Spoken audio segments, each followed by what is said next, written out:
இந்த உலகத்திலே மனிதனை படைத்த அல்லாஹு தஆலா படைக்கிற போதே அவன் இந்த உலகத்தில் எவ்வளவு காலம் வாழ வேண்டுமென்ற வரையறையோடு தான் படைக்கிறான்.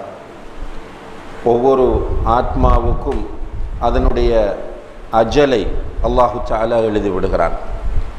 குறிப்பாக நபிகள் நாயகம் ஸல்லல்லாஹு அலைஹி வஸல்லம் அவர்களுடைய உம்மத்தை பொறுத்தவரையில் அவர்களுடைய ஆயுளை, அந்த உம்மத்திலே உள்ள மனிதர்களுடைய ஆயுளை அல்லாஹு தஆலா மிக குறுகியதாக ஆக்கியிருக்கிறார்.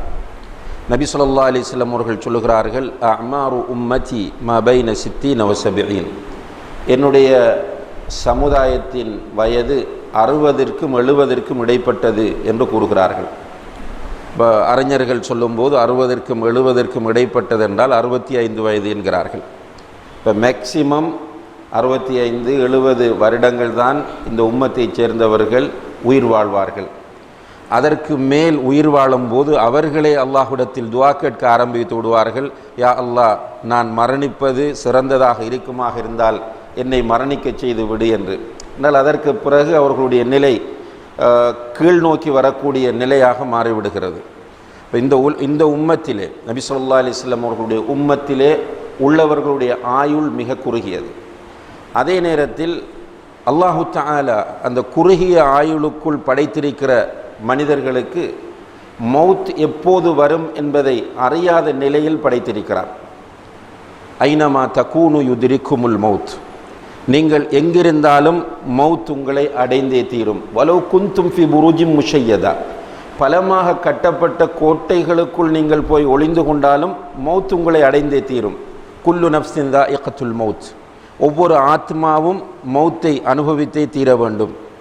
குல் இன்னல் மௌத்தல்லதி தஃபிர்ரூன மின்ஹு ஃபஇன்னஹு முலாகீக்கும், நபி இந்த மக்களுக்கு நீங்கள் சொல்லுங்கள், எந்த மரணத்தை கண்டு நீங்கள் விரண்டோடி கொண்டிருக்கிறீர்களோ, பயந்து மௌத்துக்கு பயந்து எந்த மௌத்தை கண்டு நீங்கள் விரண்டோடி கொண்டிருக்கிறீர்களோ நிச்சயமாக அந்த மௌத் உங்களை சந்தித்தே தீரும். இப்போ மௌத் நம்மை சந்திக்கும் என்பதில் இரண்டாவது கருத்து யாருக்குமே இருக்க முடியாது. இந்த உலகத்தில் படைக்கப்பட்டிருக்கிற அத்தனை பேருக்கும் மௌத் என்பது நிச்சயமான ஒன்று. அதனால்தான் அல்லாஹு தஆலா குர்ஆனிலே மௌத் என்கிற சொல்லை பயன்படுத்துகிற அதே நேரத்தில் மௌத்திற்கு அல் யகீன் என்கிற ஒரு சொல்லையும் பயன்படுத்துகிறான். வஅபுது ரப்பக ஹத்தா யஅதியகல் யகீன், உனக்கு யகீன் வருகிற வரை உன்னுடைய ரப்பை நீ வணங்கு என்று சொல்கிறான். யகீன் என்று சொன்னால் மிக உறுதியானது என்பது அதனுடைய அர்த்தமாகும். நிச்சயமானது, உறுதியானது. இப்போ மௌத் நிச்சயமானது, உறுதியானது. இதிலே இரண்டாவது கருத்து யாருக்குமே கிடையாது. அன்புள்ள சகோதரிகளே, நம்முடைய கண்ணுக்கு முன்னால் நிறைய மரணங்களை நாம் பார்த்து கொண்டே இருக்கிறோம். அதிலும் குறிப்பாக நாம் வாழக்கூடிய இந்த காலத்தை பொறுத்தவரையில் நபிகள் நாயகம் ஸல்லல்லாஹு அலைஹி வஸல்லம் அவர்கள் உலக முடிவுக்கு முன்னறிவிப்பு செய்த பல காரியங்கள் நடந்து கொண்டிருக்கிற ஒரு காலத்திலே நாம் வாழ்ந்து கொண்டிருக்கிறோம். அதாவது ரசூல் ஸல்லல்லாஹு அலைஹி வஸல்லம் அவர்கள் உலகம் முடிய போகிறது என்பதை அறிந்து கொள்வதற்காக வேண்டி சில அடையாளங்களை அறிமுகப்படுத்தி இருக்கிறார்கள். அந்த அடையாளங்களை உலமாக்கள் இரண்டாக பிரித்து சொல்லுகிறார்கள். ஒன்று சிறிய அடையாளம் என்றும் இன்னும் ஒன்று பெரிய அடையாளம் என்றும். சிறிய அடையாளங்களை பொறுத்தவரையில் பெரும்பாலானவை நடந்து முடிந்துவிட்டன, இன்னும் உள்ளவை நடந்து கொண்டிருக்கின்றன. பேலன்ஸ் இருப்பது பெரிய அடையாளங்கள் என்று உலமாக்கள் கூறுகிறார்கள். இந்த சிறிய அடையாளங்களிலே ஒன்றுதான் மௌத்துல் ஃபஜ்ஆ அல்லது மௌத்துல் ஃபுஜ்ஆ என்று சொல்வது, அதாவது திடீர் மரணங்கள். ரசூலுல்லாஹி அலைஹி வஸல்லம் அவர்கள் முன்னறிவிப்பு செய்த திடீர் மரணங்கள் இப்போது நம்முடைய கண் முன்னால் நிறைய நடந்து கொண்டிருக்கின்றன. இப்படி திடீர் மரணங்கள் நடக்கின்றன. நாமும் அந்த நிகழ்வுகளிலே கலந்து கொள்கிறோம், ஜனாசா நல்லடக்கத்திலே கலந்து கொள்கிறோம். பிறகு நாம் மௌத்தாகுவோம் என்பதை நாம் மறந்து விடுகிறோம். அன்புள்ள சகோதரர்களே, எங்கிருந்தாலும் மௌத் வரும். எப்போது நாம் மௌத்தாகுவோம் என்பதை எந்த ஒரு ஆத்மாவும் அறியாது. நாம் எப்போது மௌத்தாக போகிறோம் என்பதை யாருமே அறிய மாட்டார்கள். எந்த இடத்தில் மௌத்தாகுவோம் என்பதையும் யாரும் அறிய மாட்டார்கள். அது பற்றிய அறிவு அல்லாஹ் ஒருவனிடமே இருக்கிறது. இப்போ ஒரு முஃமினை பொறுத்தவரையில், ஒரு முஸ்லிமை பொறுத்தவரையில் அவன் மரணம் நிச்சயமானது என்பதை ஈமான் கொண்டிருக்கிறான். அதில் அவனுக்கு டவுட் கிடையாது. இதே விஷயத்தை ஒரு காஃபிரும் ஏற்றுக்கொண்டு தான் இருக்கிறான். நான் மௌத்தாகுவேன், நான் மரணிப்பேன் என்பதை ஒரு முஸ்லிம் அல்லாதவனும் நம்பித்தான் இருக்கிறான். யாருமே நான் மௌத்தாக மாட்டேன் என்று சொல்வது கிடையாது. ஆனால் அவனுக்கும் நமக்கும் இடையில் உள்ள வித்தியாசம் என்னவென்றால், நாம் மரணத்திற்கு பிறகு ஒரு வாழ்வு இருக்கிறது என்பதை உறுதியாக ஈமான் கொண்டிருக்கிறோம். அதில் நம்மில் யாருக்குமே டவுட் கிடையாது. பாரம்பரியமாக நாம் இருந்து வந்தாலும், நம்முடைய தந்தை முஸ்லீம், தந்தையின் தந்தை முஸ்லீம், இப்படி பரம்பரையாக நாம் முஸ்லீம்கள் என்று இருந்தாலும் நம்முடைய உள்ளங்களிலெல்லாம் மௌத்திற்கு பிறகு ஒரு வாழ்வு இருக்கிறது என்பதில் நம்ம உறுதியாக இருக்கிறோம். இப்போ மௌத்திற்கு பிறகு உள்ள வாழ்க்கை சீரானதாக வெற்றிகரமானதாக அமைய வேண்டும் என்பதுதான் ஒரு முஸ்லிமுடைய லட்சியமாக இருக்க வேண்டும். இந்த உலகத்தை பொறுத்தவரையில் நாம் சொல்லுவோம், இது அத்துன்யா மஸ்ரஅத்துல் ஆஹிரா, இந்த உலகம் மறுமைக்கான விளைநிலம் என்று சொல்லுவோம்.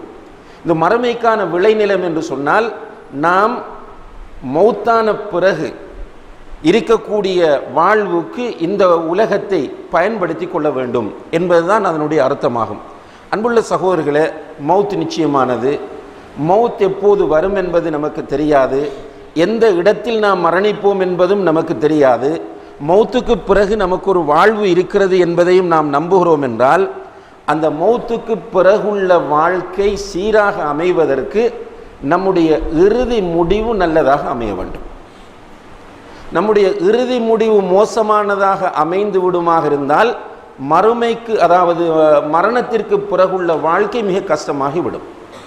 அதிலே முதலாவது நம்ம சந்திக்க போகிற வாழ்க்கை கபருடைய வாழ்க்கை அல்லது பர்ஸஹுடைய வாழ்க்கை. மௌத்தானதற்கு பிறகு அல்லாஹு தஆலா மறுமை நாள் வரைக்கும் ஒரு வாழ்க்கையை நமக்கு வைத்திருக்கிறார். அந்த வாழ்க்கை அல் ஹயாத்துல் பர்ஸஹியா என்று நாம் சொல்கிறோம். அல் ஹயாத்துல் பர்ஸஹியா என்பது உண்மையான வாழ்க்கையாகும். அந்த வாழ்க்கை மிக நீண்டதாகும். எந்த அளவுக்கு நீண்டது என்றால், உலகம் அழிக்கப்படுகிற வரைக்கும் அந்த கபரிலே தான் நம்ம வாழ வேண்டும். அதனால தான் உஸ்மான் இப்னு அஃபான் ரலியல்லாஹு அன்ஹு சுவர்க்கத்தை கொண்டு நன்மாராயம் கூறப்பட்ட ஒரு நபித்தோழர். அந்த நபித்தோழர் கபறுகளை கடந்து செல்லக்கூடிய ஒரு சந்தர்ப்பம் ஏற்பட்டு விட்டால் நின்று, அந்த இடத்திலே நின்று கடுமையாக அழுவார்கள். எந்த அளவுக்கு அழுவார்கள் என்றால், அவர்களுடைய தாடி நனைந்து தாடியால் கண்ணீர் வடியும். அந்த அளவுக்கு கடுமையாக அழுவார்கள். அப்போது கூட இருப்பவர்கள் கேட்பார்கள், இந்த அளவுக்கு ஏன் அழுகிறீர்கள் என்று. அப்போது உஸ்மான் ரலியல்லாஹு அன்ஹு அவர்கள் சொல்லுவார்கள், இதுதான் நாம் வரக்கூடிய முதலாவது இடமாகும். இந்த உலகத்தை விட்டு வரும்போது முதலாவது நாம் சந்திக்கிற இடம் இதுதான். இந்த இடம் சீராக அமைந்து விட்டால் நிச்சயமாக அதற்கு பிறகுள்ள எல்லாமே சீர்தான். இந்த இடம் நமக்கு மோசமான இடமாக அமைந்து விட்டால் அதற்கு பிறகுள்ள நிலை மிக பயங்கரமானது என்று சொல்லி அவர்கள் அழுவார்கள் என்பதை அவர்களுடைய வரலாற்றில் நாம் பார்க்கிறோம். அன்புள்ள சகோதரர்களே, முதல் நிலை கபருடைய நிலை, அதற்கு பிறகு உலகம் அழிக்கப்பட்டு மீண்டும் எழுப்பப்படுகிற நிலை, அதுவும் ரொம்ப பயங்கரம். அல்லாஹு தஆலா அந்த பூமியை வேறு பூமியாக மாற்றுவான். சூரியனை பூமிக்கு ஒரு மைலுக்கு அப்பால் கொண்டு வந்து வைத்து விடுவான். மனிதர்களை அல்லாஹு தஆலா எழுப்புகிற போது உடம்பில் ஆடை இல்லாமல், காலில் செருப்பில்லாமல், ஆதம் அலைஹிஸ்ஸலாம் அவர்கள் எந்த உயரத்தில் 60 முழமாக அவர்கள் படைக்கப்பட்டதாக ஹதீஸ் வருகிறது, அந்த உயரத்தில் எல்லோரையும் அல்லாஹு தஆலா எழுப்புவார். இப்போ இதை ரசூலுல்லாஹி அலைஹி வஸல்லம் அவர்கள் சஹாபாக்களிடம் சொல்லும் போது அன்னை ஆயிஷா ரலியல்லாஹு அன்ஹா அவர்கள் கேட்கிறார்கள், யா ரசூலல்லாஹ், ஆடை இருக்காது என்று சொல்கிறீர்களே, அப்போ ஆண்களும் பெண்களும் ஒன்றாக நிற்பார்களா? இப்போ அவங்க கேட்குறாங்க, இப்போ ஆடை இல்லாமல் ஆண்கள் பெண்கள் எல்லோரும் ஒன்றாக நின்றால் ஒருவர் அடுத்தவருடைய அவுரத்தை பார்க்கக்கூடிய ஒரு சூழ்நிலை ஏற்படுமே, அந்த நேரத்தில் என்ன செய்வது என்று கேட்கும்போது அல்லாஹுடைய தூதர் ஸல்லல்லாஹு அலைஹி வஸல்லம் அவர்கள் சொன்னார்கள், ஆயிஷாவே, நீ நினைப்பது போன்று அங்கு நிலைமை கிடையாது, மிக பயங்கரமான நிலை. அங்கு எல்லோருமே அடுத்தவருடைய அவுரத்தை பார்ப்பது என்பது ஒரு புறம் இருக்க, அவருடைய நெருங்கிய உறவினரை கண்டாலே பார்க்கக்கூடாது என்று நினைக்கிற ஒரு சந்தர்ப்பம் என்று ரசூலுல்லாஹி அலைஹி வஸல்லம் அவர்கள் சொல்லி காட்டுகிறார்கள். அல்லாஹ் குர்ஆனில் சொல்கிறான், யௌம யஃபிருல் மர்உ மின் அஹீஹி வ உம்மிஹி வ அபீஹி வ ஸாஹிபதிஹி வ பனீஹி. மனிதன் தன்னுடைய சகோதரனை கண்டால் விரண்டோடுவான், அவனுடைய பிள்ளைகளை கண்டால் விரண்டோடுவான், தந்தையை கண்டால் விரண்டோடுவான், தாயை கண்டால் விரண்டோடுவான், மனைவியை கண்டால் விரண்டோடுவான் என்று அல்லாஹ் ஜல்ல ஷானஹு தஆலா சொல்லி காட்டுகிறான். அந்த அளவுக்கு பயங்கரமானது இந்த இரண்டாவது நிலை. சூரியன் தலைக்கு ஒரு மைலுக்கு அப்பால் கொண்டு வரப்படும். ஒதுங்குவதற்கு நிழல்கள் தரக்கூடிய மரங்களோ கட்டிடங்களோ எதுவுமே இருக்க மாட்டாது, அப்படி பயங்கரமாக இருக்கும். மனிதனுடைய உடம்பிலிருந்து வியர்வை கொட்டி கொண்டே இருக்கும். அவனுடைய செயல்களுக்கு ஏற்ப, இந்த உலகத்தில் அவன் செய்த மோசமான பாவமான செயல்களுக்கு ஏற்ப அவனுடைய உடம்பிலிருந்து வியர்வை கொட்டி கரண்டை வரை, முழங்கால் வரை, இடுப்பு வரை, கழுத்து வரை, சிலரை தொண்டை குழி வரைக்கும் வியர்வை மூழ்கடிக்கும் என்று அல்லாஹ்வுடைய தூதர் ஸல்லல்லாஹு அலைஹி வஸல்லம் அவர்கள் சொல்கிறார்கள்.